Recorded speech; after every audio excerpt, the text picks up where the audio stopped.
ডাক্তারের কাছে গেলে কি ইনজেকশন মারে না, ব্যথা পান না, তাই বলে কি ডাক্তারে উঠে থাপড় দেন নাকি? গোসা হন, শত্রু হয় ডাক্তার। তা আপনার সুস্থ করার জন্যই তো ইনজেকশন। আর আপনি একটু ব্যথায় পাইছেন, এটা যদি সবর না থাকে, ধৈর্য না থাকে, আপনি তো সুস্থ হবেন। আমি যদি হক কথাগুলো না বলি আর আপনার যদি হজম করার শক্তি না থাকে, আপনি তো জান্নাতি হতে পারতেছেন, আপনি তো সুস্থ হতে পারতেছেন। আরে ভাই, আমল করতে না পারি, শুনতে শুনতে একদিন হয়ে যাবে তো। অনেকেই বলে যে এই কান দিয়ে শুনে ওই কান দিয়ে বাইর করে দেয়, লাভটা কি? ভাই, এখানেও লাভ আছে, লাভ নাই কি? একটা টায়ার বাস্ট হলে যদি আপনার বুকে আঘাত লাগে, বুক কেঁপে ওঠে, ওঠে না? তাহলে বোঝা গেল ওই টায়ারের বাস্টটা আপনার হৃদয়ে কি লাগছে নাকি? এই যে জবান দিয়ে কথা বলছি, হৃদয়ে লাগতেছে, লাগতে লাগতে একদিন দেখবেন কাজ হয়ে গেছে। রব্বুল আলামিন বলেন, ওয়াল্লাযীনা ইযা যুক্কিরু বিআয়াতি রাব্বিহিম লাম ইয়াখিরু আলাইহা সুম্মান ওয়া উমিয়ানা। যখন তাদের সামনে কুরআনুল কারীমের আয়াতগুলো তেলাওয়াত করা হয়, কোরআনের বয়ান করা হয়, দ্বীনের কথা বলা হয়, তালিমের কথা বলা হয়, তারা এখান থেকে উপদেশ গ্রহণ করার জন্য সামনে অগ্রসর হয়। আছে না নাই? কিছু মানুষ আছে এখনো আমাকে চেনেই না, 10 বছর নামাজ পড়ে আমার পিছনে বিশ্বাস হয়। বিশ্বাস হয় কথাটা? 10 বছর আমার পিছনে নামাজ পড়ে কিন্তু আমাকে চেনে না। আমি আশ্চর্য হয়ে যাই। 5 বছর নামাজ পড়ে আমি ইমামকে চেনে না। 1 বছর নামাজ পড়ে আমি ইমামকে চেনে না। কথা বলতে গেলে অনেক সময় বোঝা যায়। আমার জিজ্ঞেস, হুজুর কোন মসজিদে নামাজ পড়ান? বলে ওই মুখ, হুজুর আমি তো প্রতি শুক্রবারে নামাজ পড়ি। কি পরিমাণ মুসল্লি কোন নামাজ পড়ে এবার বোঝেন। ওই রাস্তায় সে জায়গা ভাগ করে নিয়েছে প্রতি শুক্রবারে। এক শুক্রবার আল্লাহর কালাম শোনার জন্য মসজিদের ভিতরে আসার সুযোগ হয়নি, আমার চেহারাও দেখে নাই, তাই চেনে না।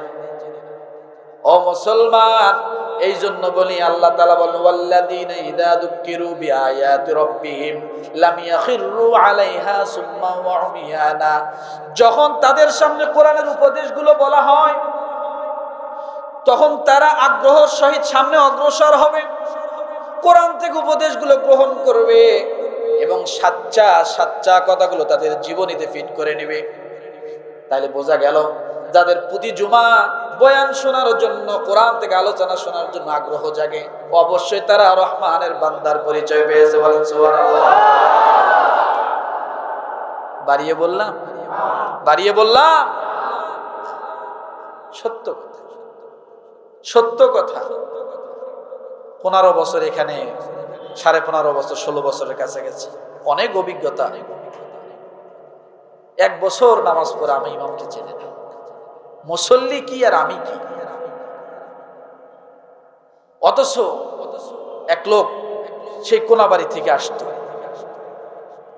আর বলতো, হুজুর আমি নামাজের পরে আপনার সঙ্গে শুধু আপনার সঙ্গে একটু দেখা করে যাই, আপনি যাতে আমাকে দেখেন। বলে কেন এমনটা করেন? হুজুর আমি আপনার মুসল্লি। আমি বলে আপনি কেন এমন করেন? কিয়ামতের ময়দানে যদি আল্লাহ জিগায় নামাজ পড়ছো, তখন তো বলবো পড়ছি। আল্লাহ যদি বলে সাক্ষী কই, সেদিন যেন অন্তত বলতে পারি, হুজুর ওই যে আপনার সঙ্গে নামাজের শেষে দেখা করে আসি, আপনি যেন বলেন যে হ্যাঁ আল্লাহ আমার মুসল্লি। কথাটা মনে পড়বে।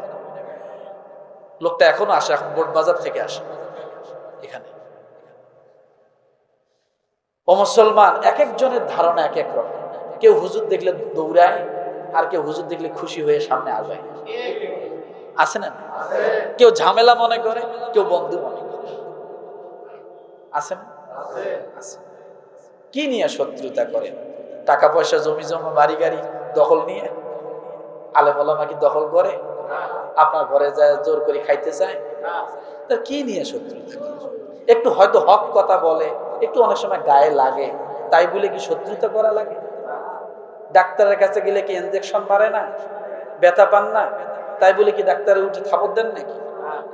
গোসা হন, শত্রু হয় ডাক্তার। তা আপনার সুস্থ করার জন্যই তো ইনজেকশন। আর আপনি একটু ব্যথায় পাইছেন, এটা যদি সবর না থাকে, ধৈর্য না থাকে, আপনি তো সুস্থ হবেন। আমি যদি হক কথাগুলো না বলি আর আপনার যদি হজম করার শক্তি না থাকে, আপনি তো জান্নাতি হতে পারতেছেন, আপনি তো সুস্থ হতে পারতেছেন। রাগ করে? তাহলে কোরআনের উপদেশ শোনার জন্য কি করতে হবে?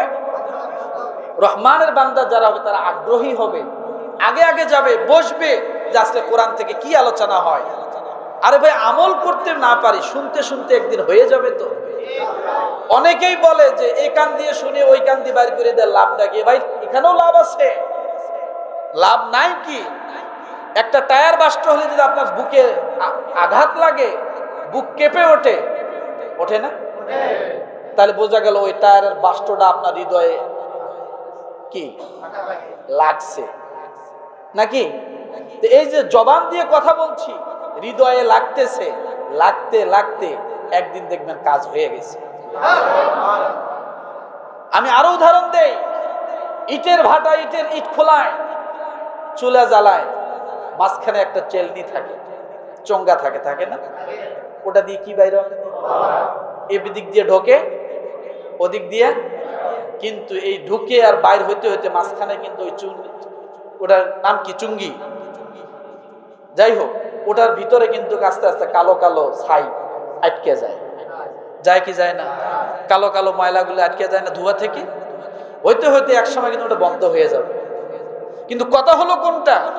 কিছু তো আটকে, কিছু তো আটকে, ওইটাই কাজ করবে।